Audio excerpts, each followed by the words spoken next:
ng Panginoon, ay harap ko sa inyo mga kapatid ang aking Bible study ngayon. Praise God. So, nakikita niyo ba? Amen. Nakikita dyan? Baba ko pa. Yan, okay na yan. Okay, praise God. So, purihin ng Panginoon. Hallelujah. So, di-format ko na mga kapatid kasi sayang ang pagkakataon. Hallelujah. So, talagang ang hirap po mag-aral ng salita ng Panginoon. Hindi siya tulad ng school na pag sa school kasi, once na binigay sa inyo ng presentation, parang ngayon nyo lang gagawin sa gabi, kinabukasan, iti-present na. Pero yung Word of God, mga kapatid, napakahirap. Praise God. Ang hirap pong ihimay-himayin bawat salita ng Panginoon. But now, mga kapatid, I challenge you na i-share ko ang salita ng Panginoon sa inyo. At ito po isang karagdagan at kaalaman sa bawat isa sa atin. Praise God. So, first mga kapatid, Bible study is a church. Ibig sabihin mga kapatid, church yung simbahan. So, ang question mga kapatid, hallelujah.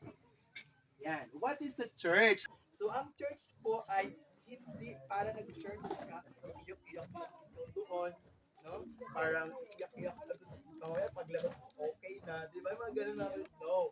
Ang church mga kapatid, ito yung church kung saan natin tinatawagan si Jesus kung paano ka magpakumbaba sa Panginoon. Diba? So, doon si Jesus mararamdaman natin. At ang church mga kapatid, doon tayo nakakakuha ng kaalaman ng kanyang salita na nagmumula sa kanya. Kaya nga di ba sa church, hindi lang isa ang nagtatayo. Praise God, meron tayong tagapangaral, meron tayong isang leader, lahat na ginagamit nilang kasangkap sa gawain ng Panginoon. Yun po ay mahalaga sa pangalan ng Panginoon. Praise God. So yan mga kapatid. So sa church mga kapatid, syempre may tao yan, hindi pwedeng wala. Hindi pwedeng gawin ang church na bodega. Diba? Saan din nakakita ng church ginawang bodega?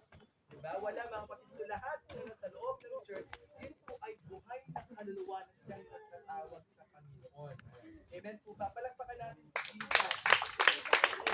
Ang sabi mga kapatid sa book of Matthew chapter 16:18, ito yung sinabi ni Lord. Matthew 16:18, at sinabi ko naman sa iyo na ikaw ay Pedro at sa ibabaw ng baka ko ay nagtatayo po ang aking iglesia at ang mga pintuan ng Hades ay hindi magsisisa laban sa kanya. So ibig sabihin mga kapatid, sa plano pa lang natin, ginaguide na